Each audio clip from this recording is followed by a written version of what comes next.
Hello, welcome back to the channel. As always, if you are copy trading, you're an absolute moron and you deserve to lose all your money. And with that out of the way, the stock that we have today here is Gap.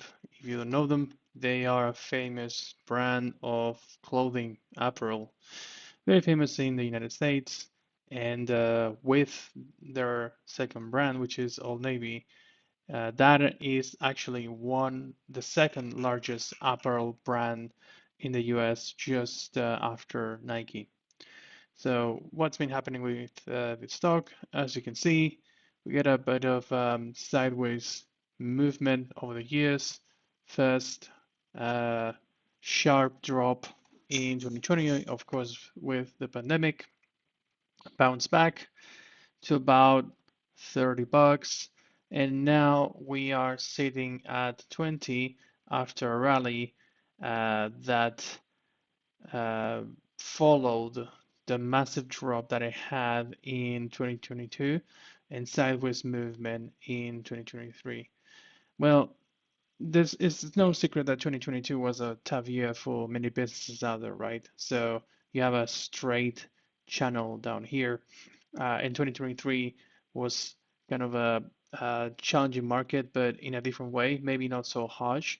Particularly for this stock, it was a company that had been struggling for a while, and they successfully rolled out a management operating plan, turning around quite a few things.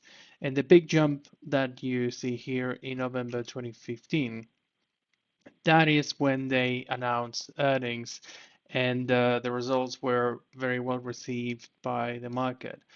But were they all positive? Well, in my view, the secular trends that have led the stock to this mediocre performance, right? If you pull up the chart long term, you see that it's basically sideways uh, since the early 2000s. So that's very mediocre performance. Those trends have remained in place, which is, of course, consumer uh, more active through online e-commerce channels, as well as other trading forces, inventories as well. That was an issue during the pandemics, as well as supply chains. So here, the company experienced an improvement in margins. Okay, so first of all, they beat estimates. So they reported 59 cents versus 39, which is definitely very, very good. Having said that, that 59 cents, even though it exceeded, is still a decline of 17% versus the same period a year ago. Okay, so even though the expectations were beaten, well, you have to ask yourself, well, where was the stock a year ago, right? It was somewhere around here, and uh, the company has actually reported 17% below that level. So again, we have sales that um, disappointed. So for example, revenue came out 3.8 billion, which also beats estimates, but also represents a 7% decline year on year. Then you have store sales decreased by 6% compared to the same period a year ago, and online sales decreased by 8% from the same period a year ago. And that, by the way, is significant for the company because it's almost 40% of the sale.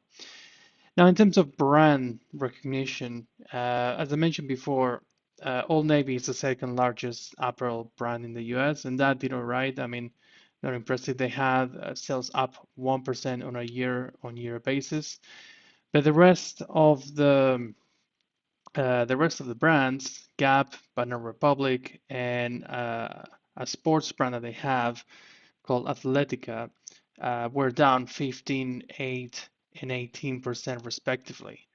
Okay, so the latter two are in the process of a turnaround to bring back that brand awareness. So overall, definitely not so great.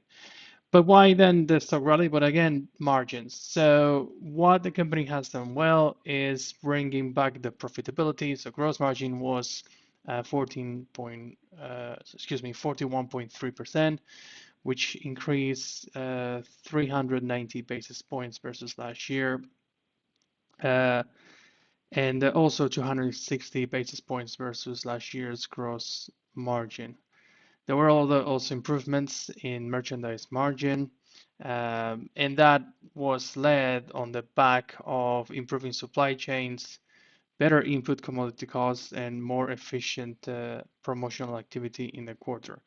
So on one hand, you have sales down, but you have margins up.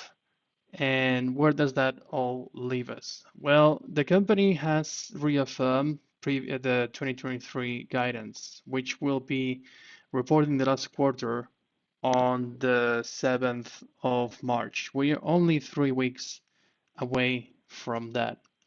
And with these levels that we are reaching here, right, we are now at arguably multi-year levels. We're very close, really, to 2021 levels, where the stock was all crazy and massively overbought. How does that compare in terms of valuation? So we're currently at 15,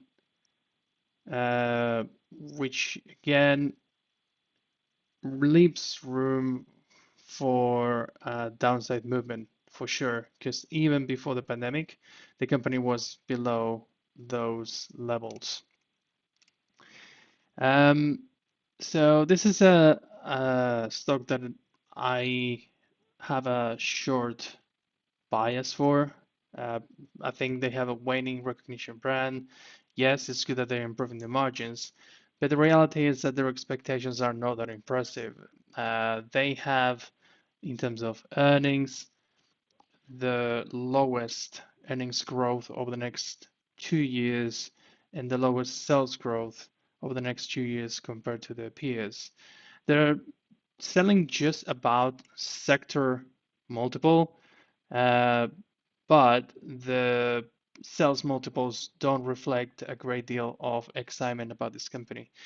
At the same time, it's a good profile for a short because the valuation, 7.5 billion, provides decent liquidity for an options play with also an interesting volatility profile that I found. So we'll touch on that a little bit later. Um, so also, I think it's quite interesting that the company is at the moment a dividend player, right? So this is a stock that is seen more as a withers and orphan stock, slow and steady. I don't expect this to bounce back massively. It could happen, but it's not the kind of animal, it's not the kind of beast that we have in front of us. And also, the balance sheet is quite clean.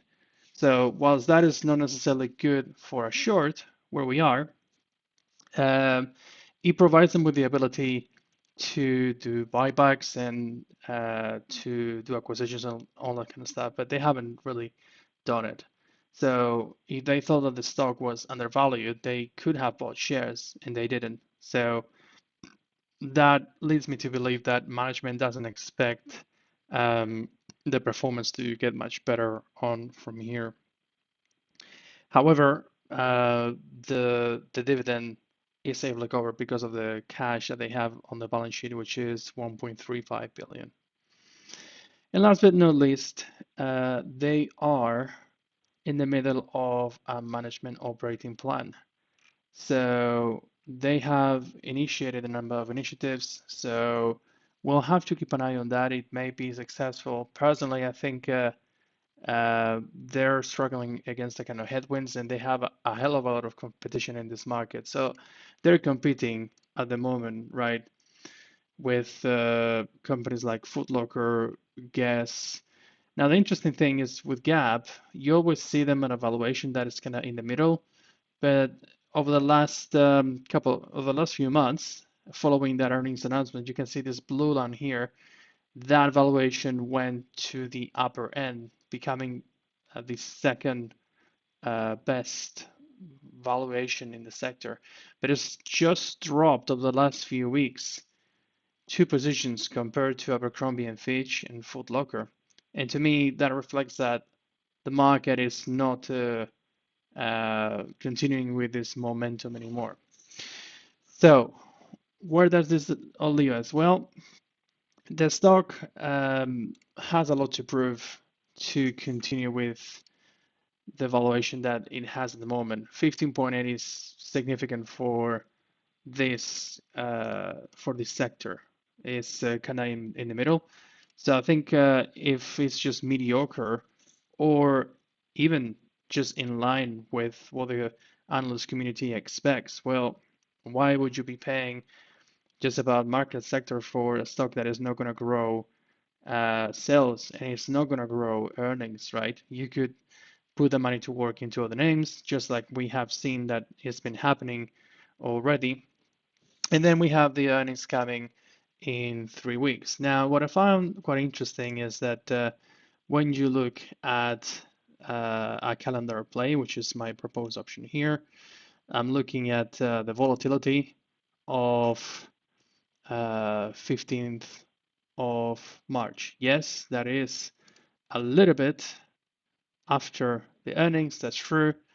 But still, I think it offers a quite interesting payoff because you can go short the 19s at 127 and go long the 19s at 156.